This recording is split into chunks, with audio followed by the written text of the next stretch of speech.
وآتوا النساء صدقاتهن نخلة فإن طبن لكم عن شيء منه نفسا فكلوه هنيئا مريئا.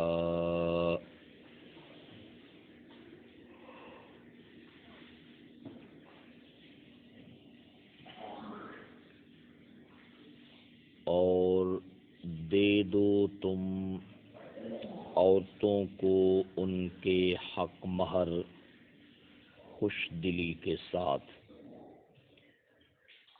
پس اگر پھر وہ خوش دلی کے ساتھ تمہیں دے دیں اس میں سے کچھ بھی، تو کھاؤ اس کو مزے کے ساتھ، خوشگوار طریقے کے ساتھ.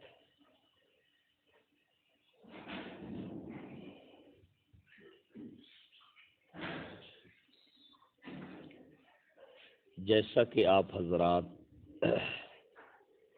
یہ بات مسلسل سن رہے ہیں کہ سورۃ النساء کا یہ جو پہلا رکوع ہے، اس پہلے رکوع کا جو مرکزی عنوان اور مسئلہ ہے وہ ہے اپنے گھر میں ناجائز مال کی آمد کو روکنا. یہ اصل مسئلہ ہے. اسی سلسلے میں حق مہر کا مسئلہ ہے کہ اگر خاوند اپنی بیوی کو خوش دلی کے ساتھ حق مہر نہیں دے گا بلکہ اسے اپنے پاس رکھ جائے گا تو یہ بھی گھر میں ناجائز مال کی آمد کا ایک حصہ ہے. اور اگر ورثاء کو خاوند کی طرف سے حق مہر دے دیا گیا مگر ورثاء نے آگے اس کو نہ دیا جس کا حق تھا، تو ورثاء بھی اپنے گھر میں ناجائز مال کو کیا کر رہے ہیں؟ لا رہے ہیں.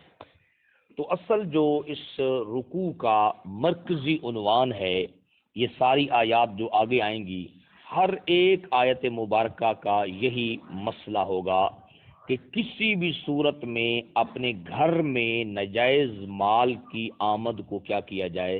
روکا جائے. یہ اصل مقصود ہے جناب والا. اسی سلسلے میں حق مہر ہے کہ لوگ جو کھا جاتے تھے تو اللہ رب العزت نے اس سے منع کر دیا. اب اس آیت مبارکہ سے یہ بات بھی آپ کو سمجھ آ گئی کہ حق مہر جو ہے وہ کس کا حق ہے؟ عورت کا حق ہے. کس کا حق ہے؟ عورت کا حق ہے.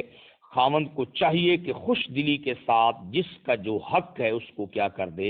ادا کر دے. اب دیکھیے کل کے درس میں یہ بات عرض کی تھی کہ اللہ رب العزت نے حق مہر کو صدقاتہن، صدق کے لفظ کے ساتھ تعبیر کیا ہے. کیوں؟ اصل بات یہ ہے کہ خاوند جب خوش دلی کے ساتھ حق مہر ادا کرے گا تو یہ حق مہر ادا کرنا عورت کی طرف سچی رغبت کی کیا بنے گا؟ دلیل بنے گا. سمجھے گی؟ اور خاوند کی طرف سے عورت کی طرف جو سچی رغبت ہے، سچا میلان ہے، وہ تب ہو سکتا ہے جب اوپر والی آیت پر عمل کیا جائے کہ فَانْكِحُوا مَا طَابَ لَكُم مِّنَ النِّسَاءِ، کہ تم نکاح کرو ان عورتوں کے ساتھ جو تمہیں طبی طور پر کیا لگتی ہوں؟ پسند لگتی ہوں. سمجھے گی جناب؟ اب یہاں پر حق مہر کا مسئلہ ہے وہ مختصر اس کے بارے میں کچھ معروضات آپ کی خدمت میں عرض کر دیتا ہوں. نبی پاک صلی اللہ علیہ وسلم نے خود جو ہے اس آیت مبارکہ کے عنوان کے اوپر عمل کیا ہے، کیونکہ نبی پاک صلی اللہ علیہ وسلم نے جتنی بھی اپنی بیویوں سے ازواج سے نکاح کیا ہے ہر زوجہ محترمہ کو آپ نے بڑی خوش دلی کے ساتھ کیا ہے؟ حق مہر دیا ہے. آپ کو میں نے یہ بات بتائی تھی حدیث پاک کے حوالے سے، آپ اسے یاد فرما لیں کہ نبی پاک صلی اللہ علیہ وسلم نے اپنی ہر بیوی کو 500 درہم حق مہر دیا تھا. کتنے درہم؟ 500 درہم حق مہر آپ نے ہر بیوی کو دیا. ام المومنین حضرت عائشہ صدیقہ رضی اللہ تعالی عنہا سے روایت ہے کہ آپ نے خود فرمایا، آپ سے پوچھا گیا تو آپ نے فرمایا کہ 12 اوقیہ اور ایک نش دیا۔ پھر فرمایا کہ جانتے ہو کہ نش کیا ہے؟ فرمایا کہ وہ نصف اوقیہ ہے، اور ایک اوقیہ جو ہے وہ 40 درہم کا ہوتا ہے، تو 40 کو آپ 12 کے ساتھ ضرب دے دیں تو پھر وہ 480 بن جاتا ہے، اور اوپر نصف اوقیہ ہے وہ 20 درہم، تو 480 جمع 20 برابر ہے 500۔ 500 درہم حق مہر آپ نے خود اپنی طرف سے کیا ہے دیا ہے۔ اور یہ بات بھی آپ کو بتائی تھی کہ صرف ایک جو آپ کی زوجہ محترمہ ہے حضرت ام حبیبہ رضی اللہ تعالی عنہا، ان کا حق مہر جو ہے وہ باقی ازواج سے زیادہ تھا، اور وہ کتنا تھا؟ 4000 درہم۔ اور اس کی وجہ یہ نہیں تھی کہ نبی پاک صلی اللہ علیہ وسلم نے ان کو کوئی بڑھاوے کے طور پر دیا۔ میں نے آپ کو یہ بات سمجھائی تھی کہ اصل میں ان کے خاوند جو ہیں حضرت عبید اللہ بن جہش رضی اللہ تعالی عنہ، یہ حبشہ کے اندر ہجرت کر کے میاں بیوی گئے ہوئے تھے، وہاں پر ان کی کیا ہو گئی؟ وفات ہو گئی۔ تو پھر جو ہے نبی پاک صلی اللہ علیہ وسلم نے ان کے ساتھ آدمی بھیج کر، وکیل بھیج کر نکاح کر لیا، اور ام حبیبہ کو حق مہر حبشہ کے بادشاہ نجاشی نے دیا تھا۔ اس کے لیے صرف یہ ایک روایت جو ہے بطور نمونہ کے سن لیں، وہ یہ ہے کہ ان النجاشی، وہ یہ ہے کہ بے شک نجاشی جو ہیں انہوں نے زوجہ ام حبیبہ بنت ابی سفیان، انہوں نے نکاح کروا دیا، یعنی کہ چونکہ وہ نبی پاک صلی اللہ علیہ وسلم کی طرف سے وکیل تھے، آپ نے اپنا آدمی ان کی طرف بھیجا، انہوں نے ادھر بھیجا، تو فرمایا کہ زوجہ نکاح کروایا ام حبیبہ کا، جو کہ بیٹی ہے کس کی؟ ابو سفیان کی، من رسول اللہ صلی اللہ علیہ وسلم، رسول اللہ صلی اللہ علیہ وسلم سے، علی صداق 4000 درہم، 4000 درہم حق مہر کے بدلے میں، 4000 درہم حق مہر کے بدلے میں، وَكَتَبَ بِذَلِكَ إِلَى رسول اللہ صلی اللہ علیہ وسلم، اور پھر یہ بات اللہ کے نبی کی طرف لکھ کر بھیج دی کہ یا رسول اللہ، میں نے آپ کی طرف سے 4000 درہم حق مہر ادا کر دیا ہے۔ جب آپ کے پاس وہ لکھت پہنچی، فَقَبِلَ، آپ نے اس کو کیا کر لیا؟ قبول فرما لیا۔ سمجھا کہ جناب؟ تو یہ بات ہے۔ بہرحال نبی پاک صلی اللہ علیہ وسلم نے خود اپنی طرف سے جو آپ نے حق مہر ادا کیے اپنی ازواج کو، تو وہ کتنے درہم تھا؟ 500 درہم۔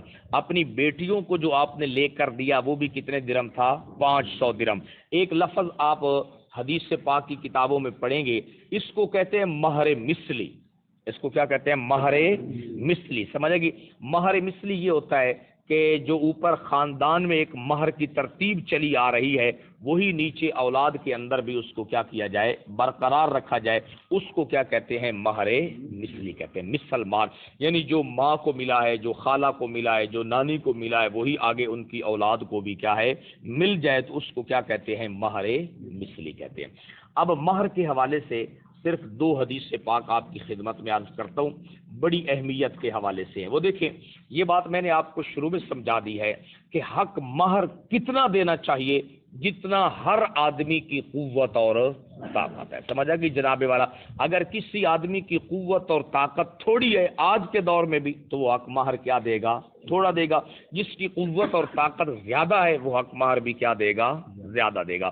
لیکن اس میں پھر یہ دیکھا جائے گا کہ اگر ایک آدمی کہتا ہے کہ میرے پاس نہیں ہے، تو پھر دیکھا جائے گا کہ باقی جو اس کا شادی کا ماحول ہے اس کے اوپر آیا وہ ضرورت سے زائد فضول خرچی کر رہا ہے یا نہیں کر رہا۔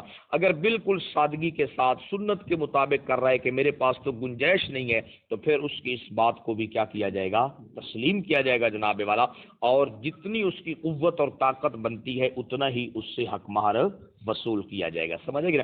ایک عالم سے نا بڑی خوبصورت ایک بات سوال ہوا، انہوں نے بڑا خوبصورت جواب دیا۔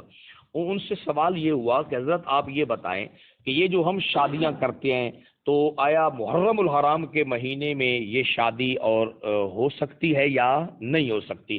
تو انہوں نے بڑا خوبصورت جواب دیا۔ انہوں نے کہا جو ہمارے پنجاب کے کلچر میں شادیاں ہوتی ہیں، یہ پورا سال کے کسی دن بھی نہیں ہو سکتی۔ نہیں سمجھ آئی؟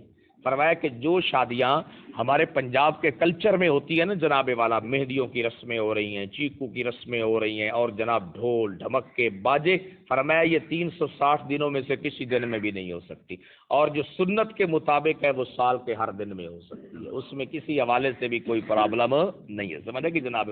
تو بہرحال کوشش یہی کرنی چاہیے کہ اللہ کی طرف سے فضل و برکت کے حصول کے لیے جناب والا آدمی کو اپنی خوشی اور غمی جو ہے خاص طور پر ان دو موقعوں کے اوپر سنت کا کیا کرنا چاہیے بھائی، اہتمام کرنا چاہیے۔ اب باقاعدہ امام ابو، یہ سنن ابی داؤد اس وقت میرے سامنے ہے، امام ابو داؤد رحمۃ اللہ تعالی علیہ نے باقاعدہ باب باندھے ہیں، دونوں بابوں سے ایک ایک حدیث آپ کو سناتا ہوں۔ آپ کی نیند کا جو ہے مجھے بڑا جو ہے نا، جو آدمی، جو آپ کو پتہ ہے نا، اصل آدمی وہی ہے جو دوسروں کی خیر خواہی کو کیا کرتا ہے، مد نظر رکھتا ہے۔ جس آدمی میں دوسروں کی خیر خواہی نہیں ہے نا، اس کے لیے کوئی خیر والی بات نہیں ہے۔ دیکھیے ذرا، یہ پہلا جو عنوان ہے یہ امام ابو داؤد نے باندھا ہے، باب قلت المہر۔ قلت آپ جانتے ہیں، قلت قلیل، تھوڑے سے۔ اب اللہ کے حبیب نے تو کتنا دیا اپنی ازواج کو؟ 500 درہم۔ اب ذرا سننا، یہ ہے جی عن انس، حضرت انس رضی اللہ تعالی عنہ سے روایت ہے، ان رسول اللہ صلی اللہ علیہ وسلم رأى عبد الرحمن بن عوف رضی اللہ تعالی عنہ، اللہ کے حبیب نے حضرت عبد الرحمن بن عوف کو دیکھا، وعلیہ رضع الزعفران، اور زعفران کی بوٹی کی جو خوشبو ہے وہ ان کے پاس سے کیا ہے، آ رہی تھی۔ یہ عرب معاشرے میں نا جو خاص طور پر انصار جو تھے وہ اس بات کا اہتمام کرتے تھے، ایک خاص قسم کی بوٹی تھی اور اس سے بہت زبردست قسم کی خوشبو آتی تھی۔ یہ نکاح والے دن لگاتے تھے تاکہ سارے لوگوں کو پتہ چلے کہ آج اس آدمی کا کیا ہو گیا ہے، نکاح ہو گیا۔ تو اللہ کے حبیب نے جب دیکھا فرمایا، فقال النبی صلی اللہ علیہ وسلم مہیم، اللہ کے نبی نے فرمایا، مہیم عبد الرحمن آج بڑے خوش نظر آ رہے ہو، آج کیا ہے، بڑے خوش نظر آ رہے ہو، خوش و خرم نظر آ رہے ہو۔ کہنے لگے، یا رسول اللہ تزوجت امراۃ، میں نے ایک عورت سے کیا کر لیا ہے، نکاح کر لیا ہے۔ قال، آپ نے پوچھا، ما اصدقتھا، اس کو کتنا حق مہر دیا ہے، اس کو کتنا حق مہر دیا ہے؟ قال، عبد الرحمن بن عوف کہنے لگے، وزن نواۃ من ذہب، فرمایا سونے کی، یوں سمجھو کھجور کی گٹھلی کے برابر سونا دیا ہے۔ کھجور کی گٹھلی نہیں ہوتی، اس کے برابر میں نے کیا دیا ہے، سونا دیا ہے۔ قال ابو داؤد، امام ابو داؤد فرماتے ہیں کہ وہ جو النوات، وہ کھجور کی گٹھلی کے برابر جو سونا ہے، 5 دراہم، وہ کتنے درہم کا تھا، 5 درہم کا۔ کتنے درہم؟ 5 درہم، سمجھ آ گئی۔ تو یہ عنوان امام ابو داؤد نے ذکر کر کے